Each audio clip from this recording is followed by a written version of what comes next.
Hey guys, this is Corey from Ideal Integrations Blue Bastion side of the fence. So I'll go ahead and introduce myself. I work for both Ideal Integrations and Blue Bastion. We'll get into who they are, but a quick introduction about who I am. I've been in cybersecurity at Blue Bastion since the invention of the division for Ideal Integrations.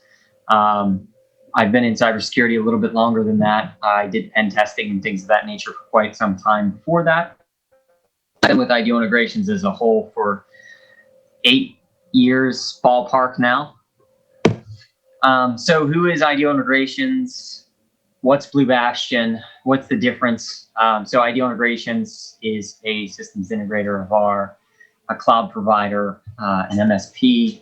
They have all sorts of different services, and Blue Bastion is a division of Ideal Integrations, and we specifically deal with cybersecurity. So how are we different? What's so unique about us, right? So we take a white glove approach, like you see up there on the slide. What is a white glove approach? A white glove approach is whenever we come into your environment, we understand that not everything that we do is going to be applicable to your environment. We also know that we have to mold our services to your environment as well. So that's a white glove approach. Also understanding that everybody's slightly different. While you may have SQL in your environment, while you may have Exchange in your environment, you may be using those in a unique or different way. And that's where we come to the table to help secure those types of solutions, whether that's through some things that have already been previously talked about today or through some other methodologies and some other things that we'll talk about today as well. We strive to make our onboarding process go as smoothly and as quickly as we can. So we take a bit of a unique spin to the onboarding process, right? So we're all about hygiene. One of the things that whenever we land in an environment that's a bit of a differentiator for us is we don't just like to come in and drop tools and then walk away. So whenever it comes to our onboarding process, one of our unique spins is we like to perform a vulnerability assessment first, go through a round of remediation, migrate into a penetration test, and then go through another round of remediation. And that's prior to us dropping our tool sets.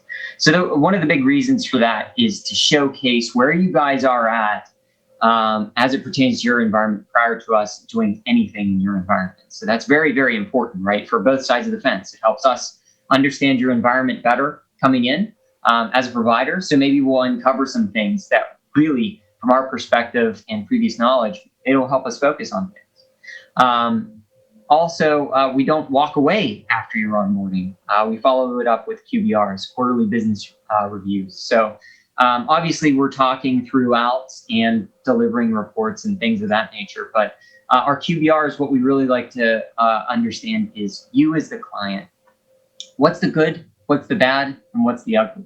What do you really like about our services? What do you think is okay about our services? Where do we have room for improvement from your perspective? So that's typically the first portion of our QBRs. The second portion of our QBRs is typically the same, but from us to you. What are the good things that we're seeing in your environment? What are some things that you could improve upon? Is there anything that we've discovered throughout our onboarding process or with our tool sets, things of that nature that we think you could improve upon? Also, what are we seeing as it pertains to some other lines of businesses that we'll get into here in a few moments? What are we seeing from those other lines of businesses that may pertain to your business itself? Is there something we're seeing rampant out there that maybe we should start thinking about implementing solutions for in your environment? Or maybe there's some things that you should be taking caution to. Then the third portion of that QBR is to understand what is our roadmap? What is Ideal Integrations and Blue Bastion's roadmap? Where are we going? Why are we going in that direction? What does it mean for us? And also, what does it mean for you? What we found quite apparent to us through these QBRs and that roadmap is if our roadmap isn't meeting up with your roadmap, then we could start going in two different directions. What we've really found, though, is by divulging our roadmap, where we're headed and why we're headed in those directions, a lot of times it's lining directly up with where our clients want to go. So that's a very, very key positive. And it also gives you as the client the ability to give your feedback to our roadmap. And we take that very seriously because that's how we grow. We grow from obviously learning from everyone. as you've seen here today. Everybody here are great partners, great people. And I know for a fact that if I pick up the phone and call any one of them, they would help me out in an instant. So the next point in where I'm going with that is we're continuously learning. I can tell you right before this, I was writing a post-incident response report. And it's something that there are some things inside of that report that we haven't seen previously. And those are new things that we're taking and we've learned from, and we're pushing out across all of our client bases as it pertains to our managed services. And then the last point there, we're always going to challenge your current status whenever it comes to a security posture. What that means is we're not yes men. Just like we love your candid feedback, so it helps and challenges us to grow and become better as not only an organization, but as a provider. We're going to challenge you. We're not just going to walk into your environment, listen to what you have to say and say, you know what, that's perfect. No, we like to challenge our clients just as much as we enjoy the challenge from our clients, because sometimes we might have a unique spin, a unique aspect on something, or have seen something previously in which maybe that will help you and help you with your decisions, right? And there's a lot of things that we can dive through that maybe we don't even have services around, but we either have the right partner, know the right people, or we have experience in those areas and we can give you guidance on those endeavors as you go through. So what services do we provide? Simply summarized up on this slide is red teaming services, managed detection and response services, and incident response and forensics. So what's red teaming? I know there's a great penetration testing discussion shown here today. So diving through that, it's external, internal penetration testing, external, internal vulnerability testing, on-premise security evaluations. In that slide earlier today, you heard about some physical penetration testing. So one of the big things and the reasons why I like to bring this up is to showcase the importance of these, right? So as a provider, I can tell you it's one way that we find out a lot about the client's environment. It shows us the good, it shows us the bad, and it shows us the ugly of the environment. And as a provider, if we know that, we can assist you in remediating those, and we can assist you in training up in those particular areas to help you roll through that and become better. So what's an MDR? What's the difference between an MDR and you've probably heard of an MSSP, right? What are the differences there? So let's start there. They both have 24/7, 365 monitoring. That's all part of the name. But what is the difference? The big difference between an MSSP and an MDR is MDRs respond to threats. MSSPs, they take alerts and they send them to clients. And that's how we differentiate ourselves again, is we're a managed detection and response firm. We don't want to just take alerts from all of the disparate solutions and send them off to you guys. We solve many problems, and one of the big problems that we focus on and want to solve and assist in solving is a people and time problem. And if you don't have the people to manage your solutions in place, you may not have the people to receive all of those alerts. And you might need extra guidance on top of those alerts, or you might need somebody to step up and also respond to those alerts. Maybe you're not staffed 24/7, 365, for example. Maybe you need somebody to come up at 3 o'clock in the morning whenever some alarm goes off in your environment or some scheduled task kicks off. Maybe you need somebody to step up and block that and then have some type of an alerting threshold and then start working down through a list to wake people up, because an email at 3 o'clock in the morning may not wake up all of you guys up. So moving forward, there's various levels of services inside of our MDR, such as SEM, endpoint, lateral movement detection, micro-segmentation, and then non-agent-based internal network segmentation. So SEM, you saw a great Greylog dive through all of their solution, how their solution works. And Joe gave a really great presentation on that as well today. So I won't dive terribly deep into that, but we have services surrounding SEM powered by Greylog. Also, you had a great talk earlier today from Carbon Black as well, Tom. So that I won't dive through exactly that, but basically that is, so between the SEM and the endpoint detection piece, that's typically where we're doing a lot of our threat hunting. We're also doing a lot of proactive blocks. as it pertains to the next gen AV. And the SEM we use for threat hunting and understanding and piecing all of those pieces of those pictures together as rapidly as we possibly can. The lateral movement detection and microsegmentation piece, powered by Guardicore, what that is that's how that's another big differentiator for us. So we have services where we come in and we deploy Guardicore and go through microsegmentation. That's layer 4 to layer 7, as you saw from Andy earlier today. So that's another great solution that we can put into place and walk through all the fun things that Guardicore has talked about already today. The non-agent-based internal network segmentation you saw from AirGap today. Ritesh gave a really great slide on that today, right? So these pieces are all different pieces of our MDR that we actively deploy as part of our services. And then all of those items are tied together by SOAR. So that's the SOAR that we chose to use is swim lane. So what does that mean, and why is that important? Why did we do that, right? So the idea and concept here that we found out very early on in our exploration of cybersecurity services was something very, very intriguing. We have a SEM, we have endpoint detection, we have lateral movement, we have all these different ways to segment your network. But we still had one major problem, even as a provider, which was we had no single pane of glass. I know that Joe said earlier, you hear that as a buzzword, but we really do feel that that's very, very important, that single pane of glass, right? So one place to go and see all of your alerts. So that's where the SOAR piece comes together, right? So that's where we do all of our automation. That's all of the fun and interesting things we do are done there, right? So that's my analyst single pane of glass. So then that single pane of glass, we integrate into Fortinet. We integrate it with Proofpoint. We integrate it, AirGap as well for that other network segmentation piece. So with all of those things said there, that's our centralized point. That's what paints that single pane of glass for us.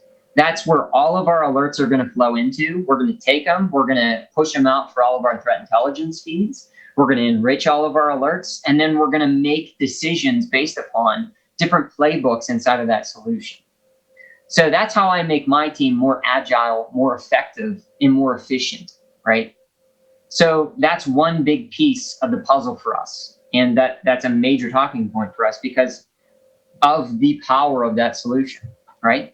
And then I have cohesivity on there as well, because what happens whenever you bypass all of those solutions? What if your detective measures aren't all in place? Maybe you only have a portion of our MDR services in a portion of your environment. What happens whenever ransomware rips across your environment?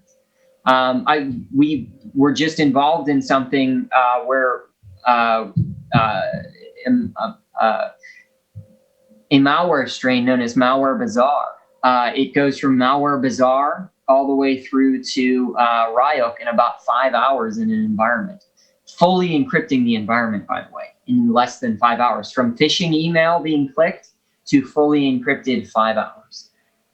So with that being said, what do you do in that scenario? That's where cohesivity comes to the table and assists you in recovering for those types of situations.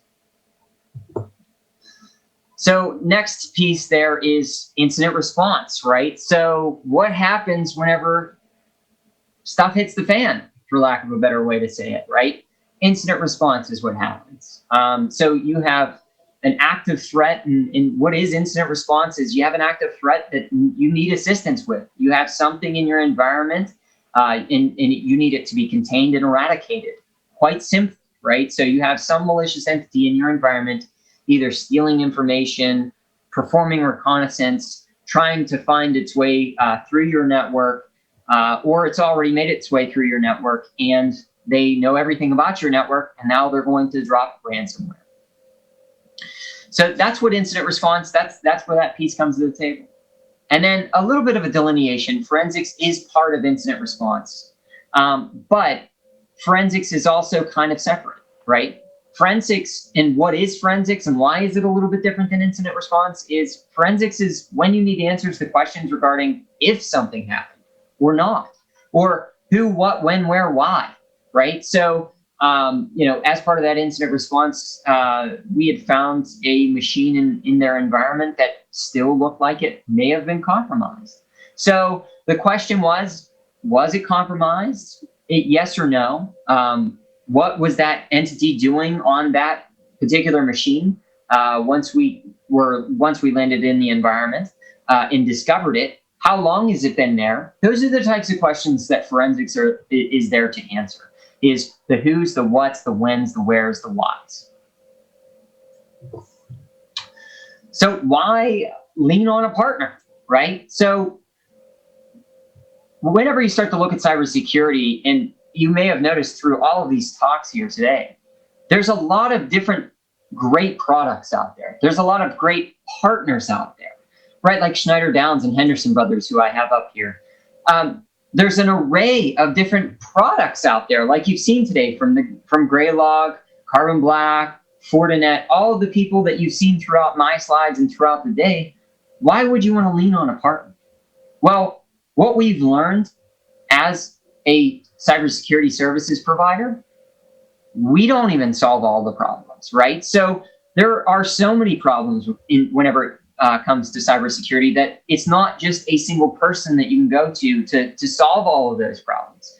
You're going to find people that have great knowledge, great amounts of knowledge in cybersecurity, but they themselves don't know everything.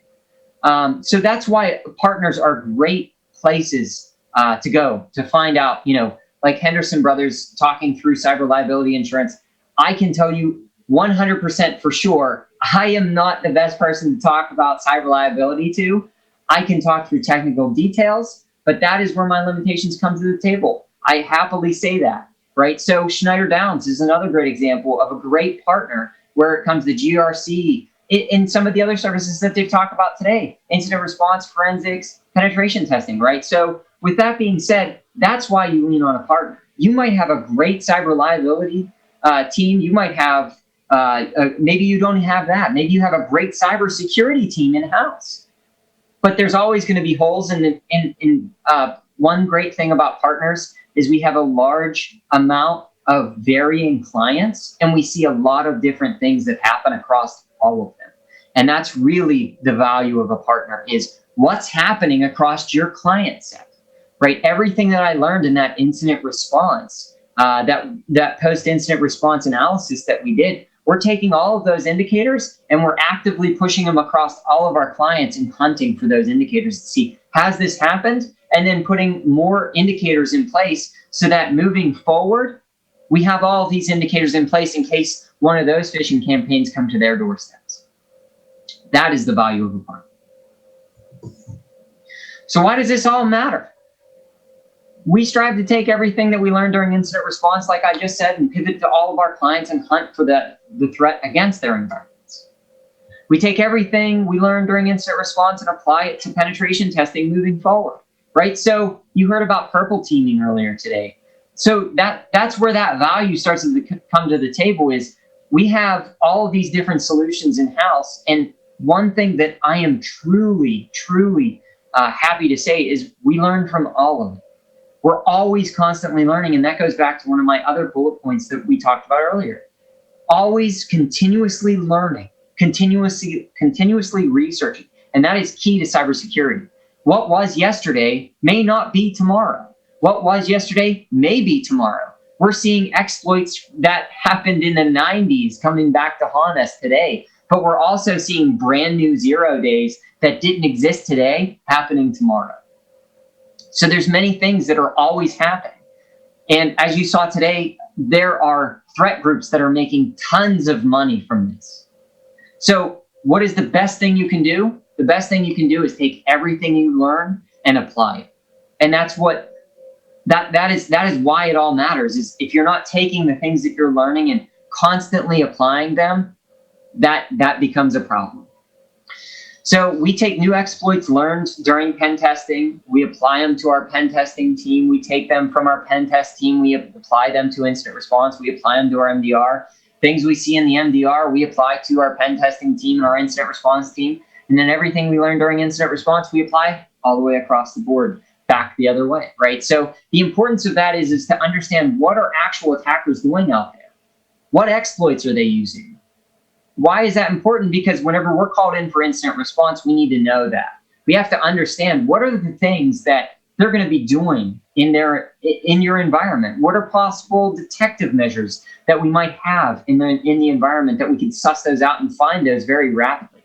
From the pen testing perspective, why does it matter? It matters because we need to showcase what attackers are doing in other environments, as we've seen it pertaining to incident response or our MDR. We need to showcase that to you in your environment, because that will showcase what would happen if one of those attackers ends up getting a foothold in your environment. So one thing I do want to talk about here is there's no silver bullet to security, right? That's why you've seen so many partners, you've seen so many great products today. There's not one thing that comes in and solves everything for you, and there's not going to be, at least in our foreseeable future at this point in time, right? So with that being said, you need a combination of both a great security program and great security partners. And that's what it all typically comes down to, is finding people who are constantly evolving, constantly learning, constantly pushing all of their solutions to that next level. So I kind of ripped down through that very, very rapidly, a little bit faster than what I wanted to. So one other thing I did want to talk through here today a little bit is what you've seen from some of the other slides and or from the other people who have talked here today. So